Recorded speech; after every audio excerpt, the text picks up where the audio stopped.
Parts of Exponentials.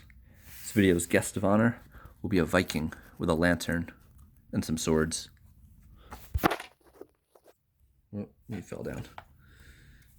Here we go, Viking. All right.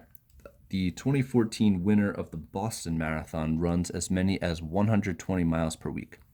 During the last few weeks of training for an event, his mileage can be modeled by M of W equals this stuff, where W is the number of weeks since the training began. Which statement is true about the model? All right, so the number of miles he runs increases by 90% weekly. Well, that's interesting. It says increases, but we know that if we have a number here less than 1, that's actually decay. So this is in between 0 and 1, so that's decay. So it can't be A, because it's decay. The number of miles he runs will be 10% of the previous weeks. Well, if it was only 10%, that would decrease pretty quickly. That's unlikely. Let's take a look. Well, we have this decay factor of 0.9. 0.9 is 90%. That's where they got the 90% from in part A, probably. So he's actually running 90% of what 120 is. It's a 10% decrease.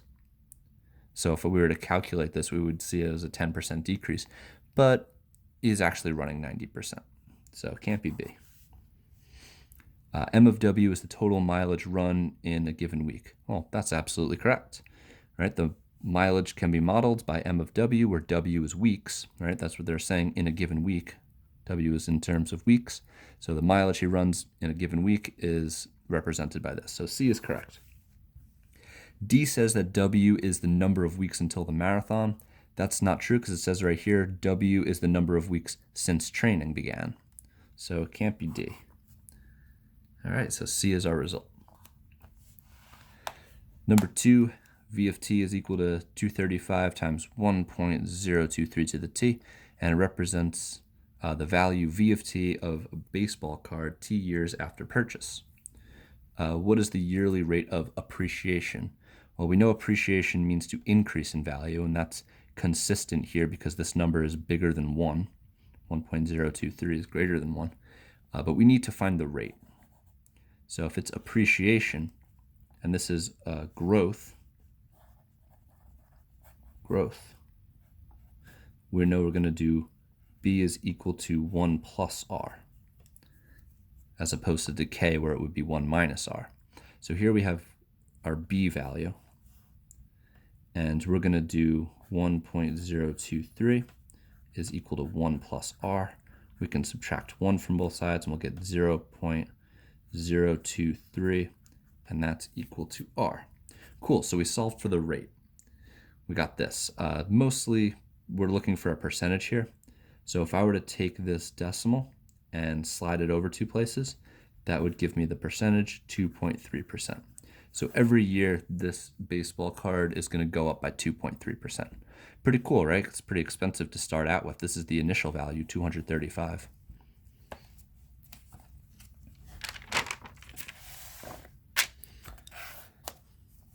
All right, the population of bacteria, P of t, after t days is modeled by P of t. State the rate at which the population is decreasing. Okay, so this is the same type of question as number 2, except this time we have decay. And when we're calculating decay, we have our B value equal to 1 minus R.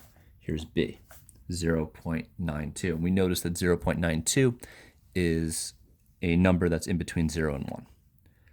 Okay, so let's take our B value, 0.92, set it equal to 1 minus R. We'll start by subtracting the 1 again. 0.92 minus 1 is going to be a negative 0.08. And that's equal to negative R. And to make these positive, we just need to divide by negative 1. So bringing it up here, we have 0.08 is equal to R.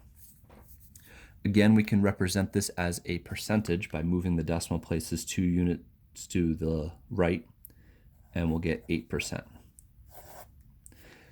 Okay, so this is decreasing by 8%, this population. So check out the difference here between the decay calculation and the growth calculation.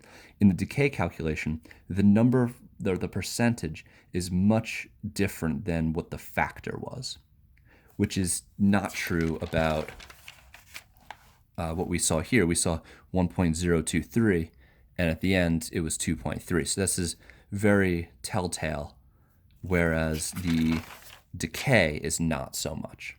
So that's why the decay ones may be a little bit more challenging. Let's also relate this to number 1. We see that we're decaying by 8% because we're only retaining 92% of this initial population, which is what was going on with this winner of the Boston Marathon. He was retaining 90% of this 120 miles, but he was decaying at a rate of 10%. Answer choice B was saying the opposite. They were saying that he was only going to retain 10% of his previous miles. So if we were to do the same technique that we did in number 3 to calculate the percentage, we would get a decrease of 10%. But answer choice B is explaining a decrease of 90%. That's why B was wrong. Number 4, the investment portfolio of a savings account is represented by the function P of t, where P of t is the value of the portfolio and t is the time in years. And we got to explain the meaning of 1.09 and the 2000 in the context. All right, well, as far as exponentials are concerned, we know that 1.09 is the growth factor. We know it's growth because it's larger than 1. So this, we have growth factor. And this, since it's out front, is going to be our initial value. All right, so we just know that just by thinking about regular exponentials. As far as the context, the initial value will be the total amount of money that they put in before we started getting our interest. Then this growth factor is showing us how much interest we're getting. So curiously enough, let's see, how much interest are we getting? Let's find our interest rate. B is equal to 1 plus R. We know it's 1 plus R because this is growth. 1.09 is equal to 1 plus R minus 1 minus 1. 0.09 equals R, so 9%. Okay. When we answer questions like this, we have to say 3 things. We have to say the number, what it represents mathematically, and what it represents in the situation. So I'll start with this 1.09, the growth factor.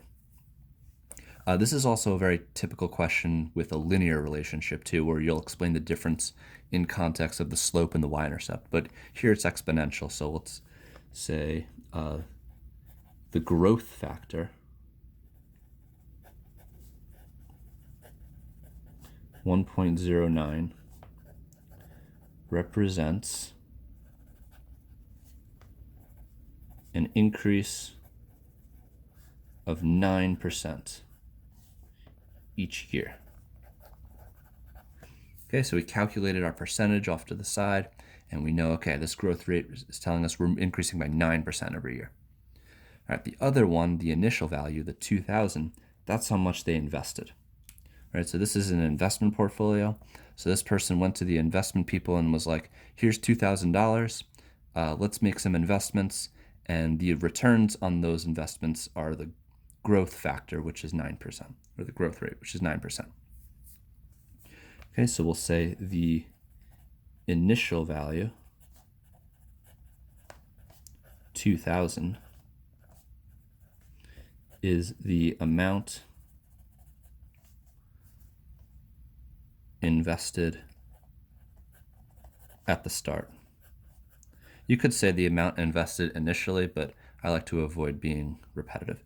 The amount invested at the start. Okay, so there's our parts of exponentials. Be sure to fill out a post score or a self-rating, 1 through 4, assessing your ability to identify parts of exponentials after watching the video.